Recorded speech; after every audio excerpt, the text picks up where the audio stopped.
Hi everybody. So today I wanted to do a little fun video because it came to my head. I got up not too long ago, and I was just kind of rambling to myself around the house, waiting to begin my next 12-hour shift at work, waiting to suffer. But so today I want to talk about something a little bit fun. I want to talk about demi-sexuality, but also too about like trying to remain healthy sexually and have a healthy sex life, mainly for women. It's no news that female sexuality has been very stigmatized, and a lot of abstinence has been really forced upon women, and sexual preservation. Save yourself for the white one.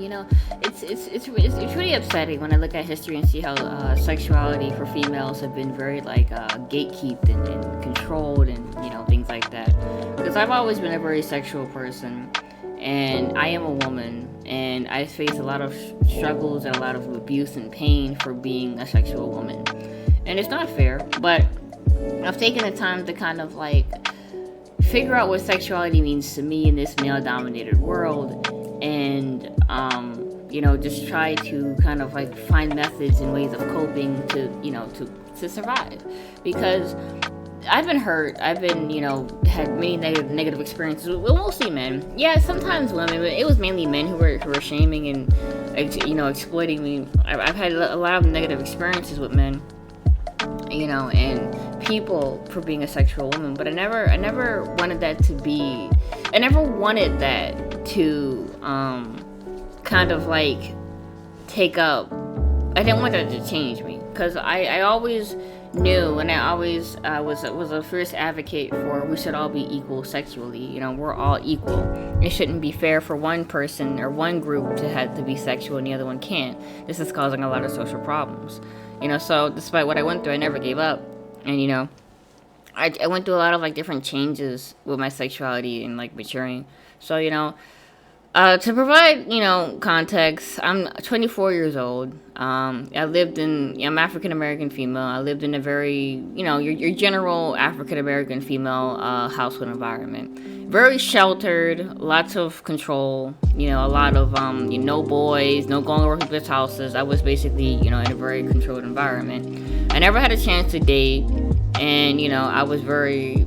Now I can't say I was quote unquote pure. I was more of a rebel. I feel like when women kind of face this type of domestic issue, they tend to go from either extreme. They become the rebellious, wild girl, to kind of spite their parents or whatever, or they become so afraid to displease others, and they become this sexually mute and repressed person. And either way, it's not good. You want to have a healthy view of your sexuality. You don't want to do things because to please somebody else or make somebody else angry. You want to do things that's in your absolute best interest. So I wanted to share a couple things about me and my sexuality and what I do to stay safe, and the sexual practices I do as a woman to kind of help young women get a sort of foundation and platform to start with explaining their sexuality.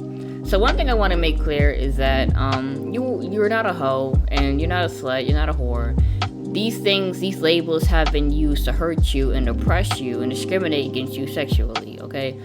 These labels don't really even mean anything, because you have to sit and think about, well, what exactly makes somebody a quote-unquote hoe? We hear it thrown all the time, but there's no really set criteria. You don't have to sleep with, if you sleep with X amount of people, then you're this.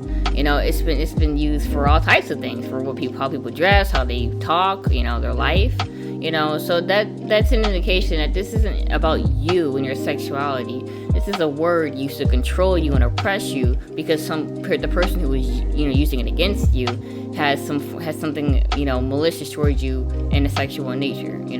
So don't ever feel as though that you're less of a person or you're a hoe simply because somebody said so. And a lot of the times, in my personal experience, the people shaming you that way have usually done way more worse crap than you sexually. So it's a form of projection, really.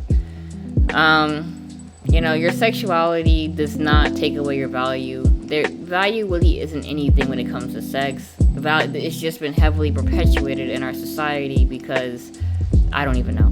The only thing that comes to sex and value, in my opinion, is experience. Because when you're more sexually experienced, you know more things and you can have a better chance of pleasing your partner. But that's gender neutral, okay? That's just a fundamental thing. It doesn't matter what gender you are. The more experience you have sexually, the more you're going to be in bed. So there's no reason to discriminate, you know? You define your sexuality. You are who you are. You're not, no one, as a young woman and a woman in general, you're going to have a lot of people trying to tell you who you are. Personality-wise, everything. They're going to tell you that you're doing this for attention, and they're going to make fun of your, upbringing. A lot of people like to kind of like invalidate women in their experiences and their personalities by attacking their father figure. Whether you have a healthy relationship with your father or not doesn't really mean a lot. And in the fact that people are using that to try to attack you as opposed to trying to help you is a clear indication that they're not good people. Because why would you want to sit there and shame somebody for something they had zero control over? I hate the term daddy issues. I think it's a very fetishized and dehumanized take on how paternal related trauma can lead to emotional and sexual dysfunction. It's not something that you make fun of. It's not. It's something to be taken seriously. If you're a man, a woman, anything, if you have any type of domestic related trauma, you are not to be treated as an object. You are to be given love and healing, So I find that really disgusting. But going on to the main topic that I want to talk about, I want to talk more about how I kind of do my sexuality and my sex life. So, again, I'm 24. I've been in one monogamous relationship in real life. Most of my sexual activity has been online since I was like 14 to now, or 14 to 20. And it's just, things like sexting, role playing, things like that. When I moved out of the house and was able to get away from my environment and kind of start living on my own, I kind of moved into my parents' house, into my partner's house. That's very common for, I think, a lot of women. I think it's very common for women to try to kind of escape their environment and run away with a boy. That monogamous relationship turned out to be pretty toxic, all in all, and I ended up leaving him, and now I have my own apartment. So I've always, between the time of 2019, and now I've been experimenting with polyamory, and I feel as though polyamory is more compatible for me. I've never really had a lot of positive things for monogamy, in terms of monogamy. However, I will say that I think my negative experiences kind of over demonized monogamy for a little bit, and then I had to take a time to reevaluate myself. And monogamy isn't bad. Polyamory isn't bad. There's unhealthy and healthy manifestations of both. And I think that this type of thing is on a spectrum. I don't think it's all black and white. I don't think you're entirely polyamorous or monogamous. I think you can fall in between. There are people who call themselves polyamorous in monogamous relationships. There are monogamous people who are dating polyamorous people, and it's working out, So I think, monogamous, non-monogamous, polyamorous, it might be kind of like your default love style. But, that doesn't mean you can't practice monogamy for a little bit or practice polyamory. It's really just kind of figuring out who you are and what works for you. That's what life is, really. These titles and these labels are here to kind of help guide you to where you want to be. Because human beings are logical creatures. We're emotional and logical. And these labels and names help us sort and figure out, life. That's kind of how we, organize things. But I've been fully non-monogamous for about, I think since, I want to say September of last year. So not even more than a year. I like it. I enjoy not being in a relationship. Well, I enjoy not being in a monogamous relationship, because I never really had a chance to really figure out who I wanted in life. So basically, I've slept with about 10 people so far. I have about 10. I've had 10 sexual partners in my whole life from 2019 to now. I recently started. When I say recently, I mean no later than December last year. maybe like November, December of last year. So I recently started I'm so sorry. I recently started practicing going on dating apps and stuff like that, and meeting new people. And I think dating apps can be very overwhelming. I think there's a lot of like stigmas everywhere, misconceptions. I know for a lot of women, it can be scary because you hear these stories of women being abducted and never being seen again, and that does happen. I think one thing about being a woman too is you're always having fear brought up to you. You're always being fear-mongered. The world is dangerous, and men are out here to kill you, and all types of horrible things. And while that does happen, not everybody is like that. And I think you have to kind of balance between your safety and your freedom, because I think a lot of people will use fear-mongering to take a woman's freedom away. You still have every right to go out to parties and meet people and date and have fun. You shouldn't. No one should make you feel as though you should change your life and enjoy your life less because the world is dangerous. So how my life is currently and how I chose to sort of do my relationships and my sexual life is pretty simple. So I found out recently that I'm a more demi-sexual type person, and demi-sexuality basically is just people who tend to gravitate towards sexual relationships that have a pre-existing emotional bond. So like friends and benefits, for example. You don't have to be all in love with that person and want to marry them, but there has to be some type of emotional foundation there. You care about that person. It's not just a hookup and you don't see them anymore, or you call them every. They're not just a booty call, they're people that and you care about and you talk to, and so that's the person I am. I think it's also important to take some time to understand your sexuality. And whatever sexuality you fall under, asexuality, androsexuality, homosexuality, it's all valid. It's all about finding out who you are and what works for you, But I consider myself a demisexual, non-monogamous person. And so for me, my biggest worries were, practicing safe sex and being safe, and also picking people who had my best interest at heart and my safety, because I don't want to be with people who don't care about me, and I don't want to be with people who don't who don't prioritize my health and my well-being. So one way that I chose to deal with this is basically I set kind of criteria and rules for myself and boundaries and standards. So, if I'm meeting somebody new, whether it's a dating app or just talking to them, I always want to talk to them a little bit first. I want to get to know them, I want to understand them. Going on a date is cool. I'm a lot more strict now with it than how I used to be, but I don't have sex on the first date. And basically it's all about just getting to know that person and formulating an emotional bond. Boundaries and standards are very important when you're meeting new people, because a lot of people will try to overstep those boundaries, and anybody who does that to you isn't somebody you want to have in your life. Right from the get-go, if they're not respecting anything that you are trying to assert, then you shouldn't deal with that person, because that is a clear indication they're going to try to hurt you, unfortunately.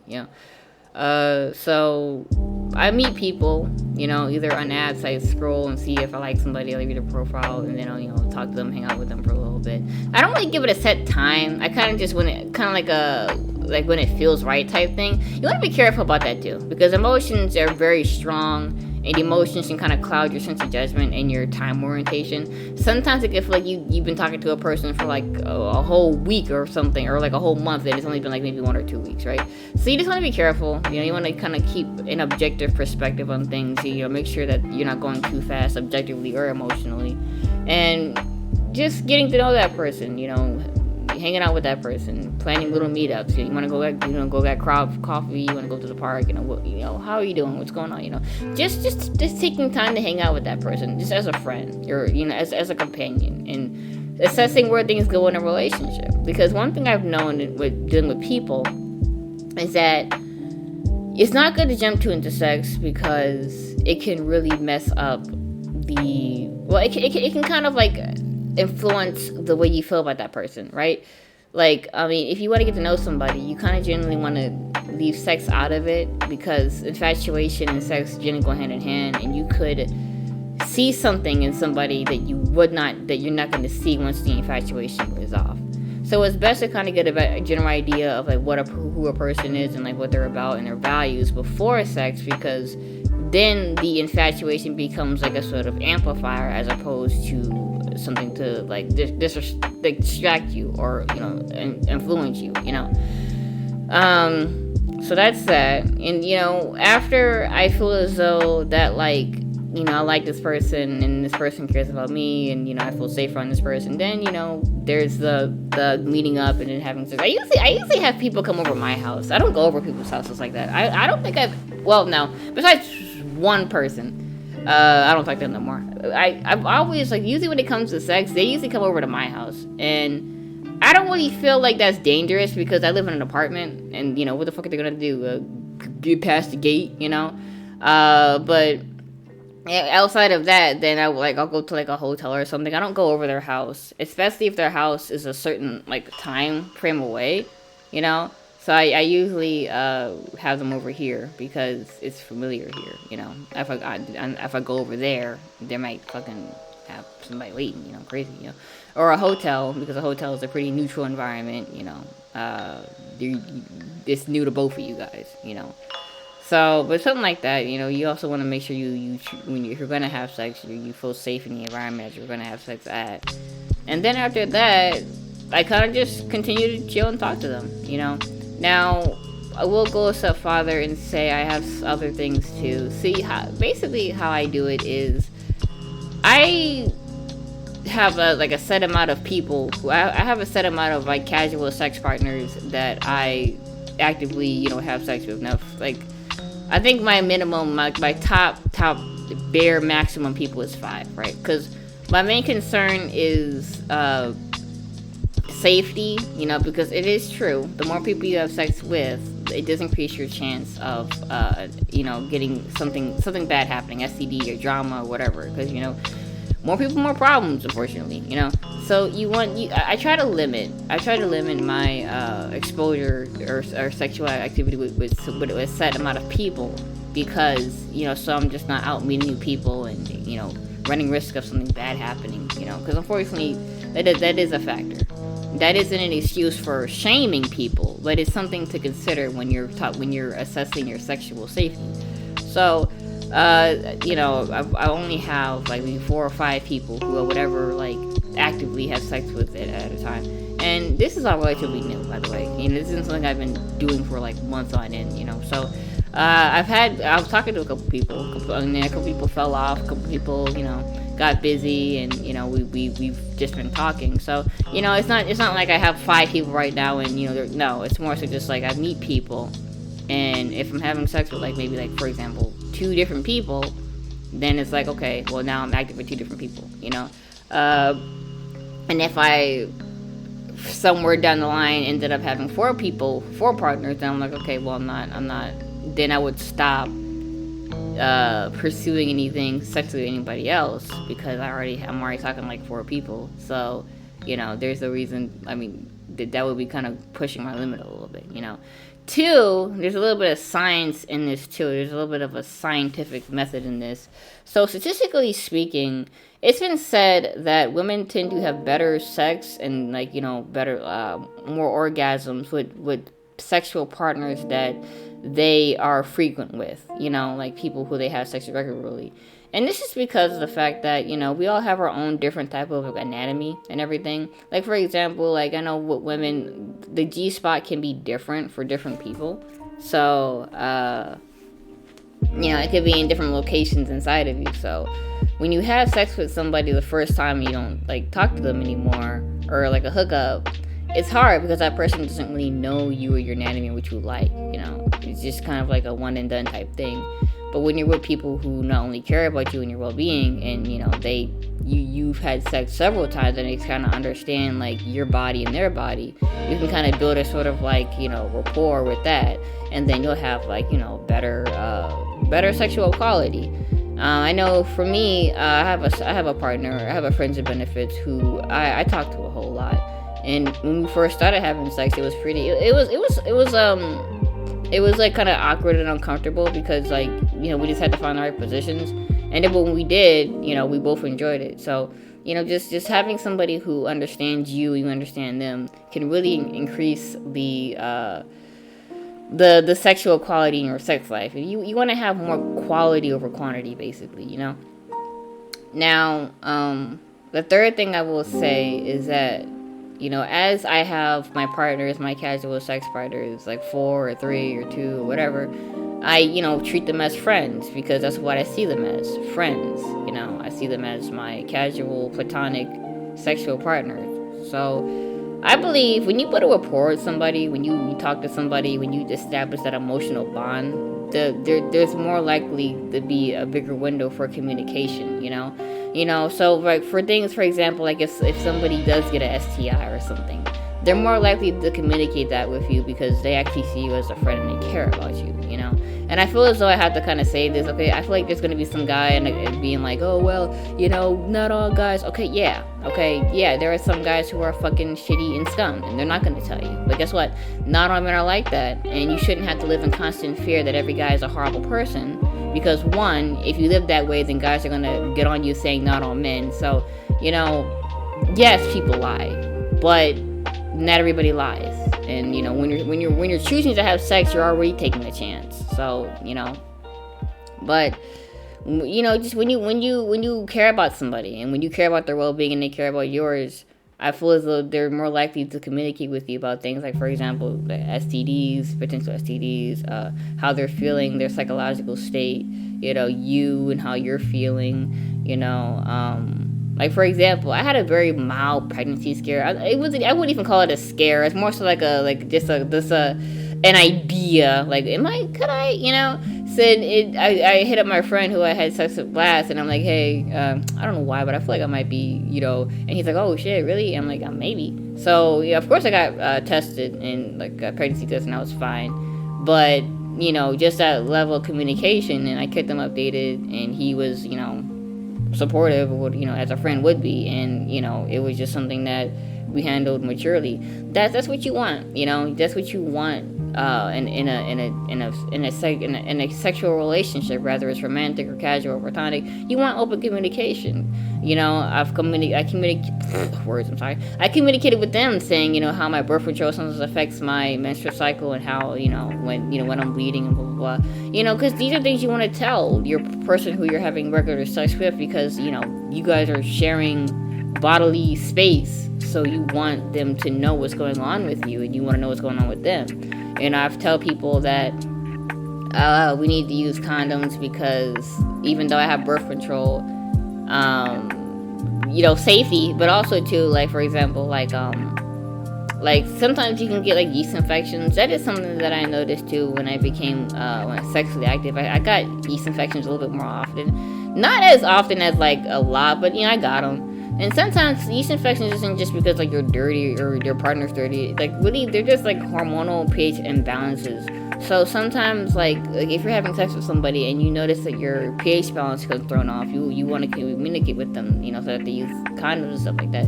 You never want to be too afraid to talk about your partner about these things, because it's not anything you should be afraid of. So open communication is a big factor in all this. And I believe that, when you find people and you establish some sort of emotional, basis with them, then it mitigates a lot of issues, such as getting an STD and finding somebody who is just trying to exploit you. And these are the real reasons why women need to be taught to be careful. Women are not taught these things. They're taught, don't have sex with a boy and save yourself till you get married, because that's the only way you're going to be a good woman. That's not what it is. Your value and your sanctity has nothing to do with this. This is about your well-being, your safety, and your health. It doesn't matter if you save yourself for marriage or if you have a bunch of different partners. What matters is your safety and what works well for you. And a lot of these things are not explained in a way that's in the woman's best interest. A lot of these things are explained in a sense that really is to preserve the woman's chastity, whatever, until she finds a guy who will marry her. And see, from a cultural perspective, it kind of makes sense, because at one point, marriage may have meant love, and marriage is like the one and the goal, right? But nowadays, it's not really like that. A lot of people things are changing, and marriage doesn't always mean love. you have people out here marrying for money and things like that. No, I'm not, shaming, I'm just saying, So, and not everybody wants to get married, and there's a lot of flaws in that ideology as well, because sometimes if you wait to get married and you have sex, it's like, it's just you shouldn't have to, like, feel as though the only way to remain safe is to basically put yourself in bubble wrap, right? Because that in of itself has issues, because you're missing on an opportunities to learn and experiment and figure out who you are and what you like. So sexual experimentation and sexual experience isn't something bad. You don't become less valuable or anything. You don't become used goods or whatever the hell. You just become a person that has a better understanding of you have a better understanding of your sexuality and your relationship with sex, which is good, which is healthy. There's unhealthy and unhealthy manifestations of both.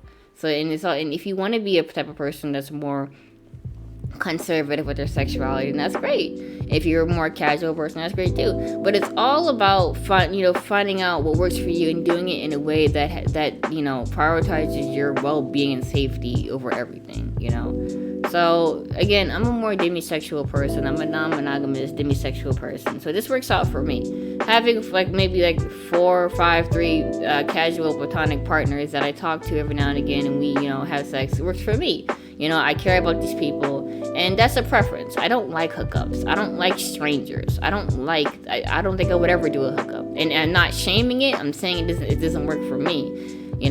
So really, even if my advice doesn't really exactly appeal to you, you can still apply the basis of just trying to figure out what works for you and see what does work for you.